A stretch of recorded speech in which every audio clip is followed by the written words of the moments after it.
السلام علیکم ورحمۃ اللہ وبرکاتہ۔ ہم تاریخ میں مغلیہ سلطنت کی تاریخ میں اس وقت کا مطالعہ کر رہے ہیں جب کہ مغلیہ سلطنت کمزور پڑ گئی تھی اور آہستہ آہستہ ریاستیں الگ ہو کر انہوں نے اپنی اپنی حکومتیں بنا لی تھیں اور مغلیہ سلطنت خاتمے کے قریب بڑھ رہی تھی۔ تو اس وقت کچھ لوگ اٹھے، کچھ اکابرین دین جن کو احساس تھا قوم کے اس زوال کا اور جو کچھ کر سکتے تھے، تو ایسے لوگ اٹھے اور انہوں نے قوم میں، مسلمان قوم میں پھر وہ جذبہ بیدار کرنے کی کوشش کی جو ان کا دین ان میں پیدا کرتا ہے، یعنی جہاد کا جذبہ اور نیکیوں کی طرف مائل ہونے کا جذبہ، برائیوں سے رکنے کا جذبہ، اور جتنے بھی علماء و مشائخ آئے انہوں نے اپنے اپنے طور سے اس کے لیے جدوجہد کی۔ ان میں ہم نے سب سے پہلے ان کا نام پڑھا تھا شیخ احمد سرہندی کا، اس کے بعد ہم نے پڑھا شاہ ولی اللہ دہلوی کا، پھر اس کے بعد ہم نے پڑھا سید احمد شہید کا۔ آج ہم مطالعہ کریں گے حاجی شریعت اللہ۔ یہ بھی ایک بڑے عظیم مجاہد اور بڑے عالم تھے۔ انہوں نے بھی بھرپور جدوجہد کی کہ مسلمانوں کے زوال کو روک سکیں اور ان میں پھر سے وہ جذبہ پیدا کر سکیں، وہ خود اعتمادی پیدا کر سکیں جس کے بل پر وہ دنیا میں حکومتیں کر چکے تھے۔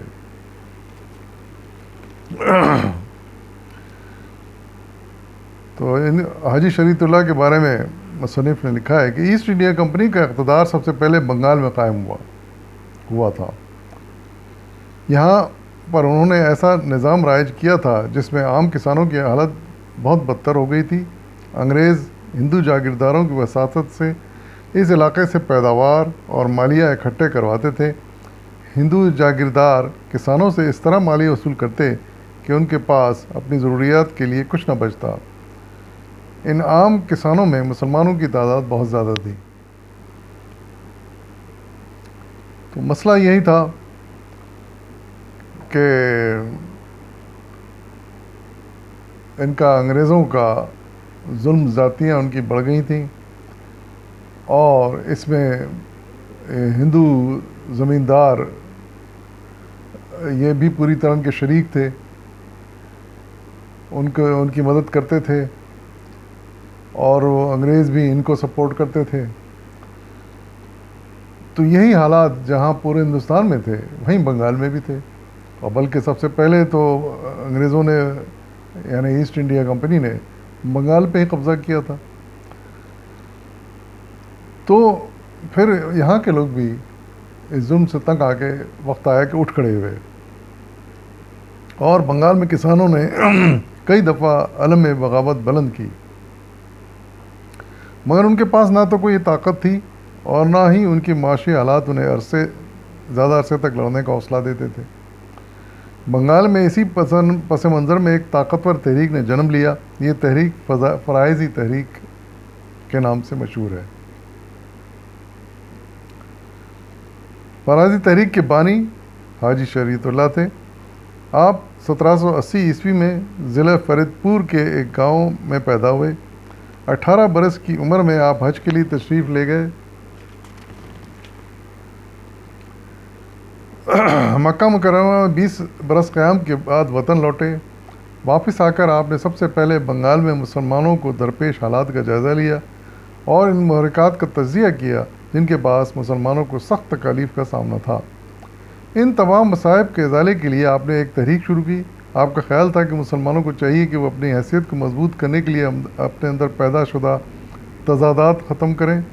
اس کے لیے ان کا خیال تھا کہ اسلامی تعلیمات کو حقیقی معنوں میں دل و جان سے نہ صرف قبول کیا جائے بلکہ ان پر خلوص سے دل سے عمل بھی کیا جائے۔ آپ اسلامی فرائض کی بجاوری پر زور دیتے تھے بہت زیادہ، اور اس کی تاکید کرتے تھے اسی مناسبت سے آپ کی تحریک فرائضی تحریک کے نام سے مشہور ہوئی۔ آپ اپنے پیروکاروں کی گناہوں سے توبہ کرواتے اور آئندہ اسلام کے مطابق زندگی گزارنے کا ان سے وعدہ لیتے۔ یہ ان کا طریقہ کار تھا۔ دوسری جانب حاجی شریعت اللہ نے مسلمانوں پر ظلم کرنے والوں کے خلاف ایک مزاحمتی تحریک کا آغاز کیا۔ یعنی ادھر تو وہ درس و تدریس بھی کر رہے تھے اور مسلمانوں کے ایمان کو تازہ کر رہے تھے، ادھر ایک انہوں نے مزاحمتی تحریک کا بھی آغاز کیا جو کہ انگریزوں اور ہندوؤں کے خلاف تھی۔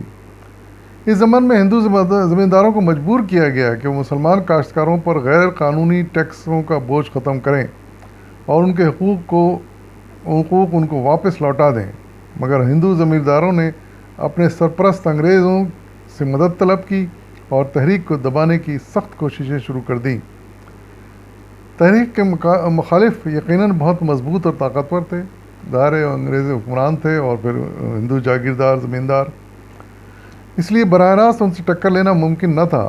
فرائضی تحریک کے مجاہدین نے گوریلا انداز میں جنگ کو اپناتے ہوئے ایک عرصے تک انگریزوں اور ان کے حلیف جاگیرداروں کو پریشان کر رکھا۔ بنگال میں اس قسم کے انداز جنگ کی ابتدا فرائضی تحریک سے ہی شروع ہوئی۔ یعنی انہوں نے چونکہ کمزور پوزیشن میں تھے، اتنی طاقت نہیں تھی، نہ کوئی ایسی فوج تھی، یہ کسان تھے زیادہ تر احتجاج کرنے والے، تو انہوں نے ایک نیا انداز جنگ اپنایا جو کہ گوریلا جنگ کہلاتی ہے۔ اور ہمیں معلوم ہے کہ گوریلا جنگ میں چاہے اکیلا آدمی ہو، چاہے کچھ چھوٹا گروہ ہو، لیکن وہ اچانک بڑی بڑی فوجوں پہ حملہ کر کے تباہ کر کے ان کو نقصان پہنچا کے پھر وہاں سے فرار ہو جاتے ہیں، ٹھہرتے نہیں وہاں پر کہ پلٹ کے پھر وہ دشمن حملہ کرے، اسی کو گوریلا جنگ کہتے ہیں۔ تو یہ طریقہ انہوں نے پھر اپنایا اور اس پہ عمل کرنا شروع کیا۔ چونکہ یہ تحریک عام کسانوں کی بھلائی کے لیے تھی اور اس کا سب سے اہم مقصد ان کو اقتصادی طور پر آزاد کرنا تھا، بے شمار لوگ اس تحریک میں شامل ہوتے گئے، مگر آہستہ آہستہ بنگال میں انگریز اور جاگیرداروں کی طاقت کے سامنے یہ تحریک کمزور پڑتی گئی۔ ظاہر ہے کہ کوئی فوج نہیں تھی ان کے پاس، عام سویلین لوگ تھے، یہ کہاں تک لڑتے یہ۔ 1840 عیسوی میں حاجی شریعت اللہ کا انتقال بھی ہو گیا۔ یہ آپ کے بعد آپ کے بیٹے محمد حسن عرف دودو میاں نے تحریک کو آگے بڑھایا۔ تو ایسے وقت میں جب کہ تحریک کمزور پڑ گئی تھی، عین اس وقت حاجی شریعت اللہ کا انتقال ہو گیا، لیکن پھر آپ کے فرزند محمد حسن عرف دودو میاں ان کا خطاب تھا، تو انہوں نے پھر اس تحریک کو آگے بڑھایا۔ دودو میاں نے تحریک کو ایک عملی نظام کے تحت چلانے کی کوشش کی۔ اس مقصد کے لیے آپ نے مشرقی بنگال کو مختلف حلقوں میں تقسیم کیا اور ہر حلقے میں تحریک کے امور کی نگرانی کے لیے اپنا خلیفہ مقرر کیا۔ آپ نے مسلمانوں کو زمینداروں اور انگریزوں کے خلاف عملی بغاوت پر آمادہ کیا۔ آپ نے مسلمان کاشتکاروں کو غیر قانونی ٹیکس ادا کرنے سے روک دیا۔ واضح رہے کہ بنگال کے ہندو زمیندار مسلمان کاشتکاروں سے ان کی مذہبی تقریبات کے موقع پر ٹیکس وصول کرتے تھے۔ مسلمان جو کاشتکار تھے ان سے مثلاً عیدین ہیں، عید کے موقع پر ٹیکس وصول کرتے تھے یہ ہندو زمیندار۔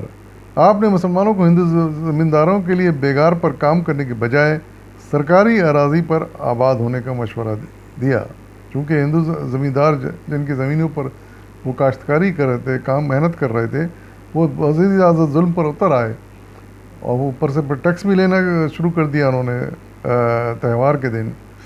تو ان کو مشورہ دیا دودو میاں نے کہ اب یہ زمینداروں کی نوکری چھوڑ کے بہتر ہے کہ سرکاری نوکری کر لی جائے کہ کچھ تو ہمیں سہولت ملے گی۔ ان تمام اقدامات کے نتیجے میں ہندو زمیندار دودو میاں کے سخت خلاف ہو گئے۔ انہوں نے آپ اور آپ کے ساتھیوں کے خلاف جھوٹے مقدمات دائر کر دیے۔ یہ سب باتیں بنیادی طور پر انگریزوں کے رائج کردہ نظام کی وجہ سے ہو رہی تھیں اور دراصل وہی ان مصائب کے ذمہ دار تھے۔ اب دودو میاں کی بغاوت کا رخ انہی کی طرف تھا.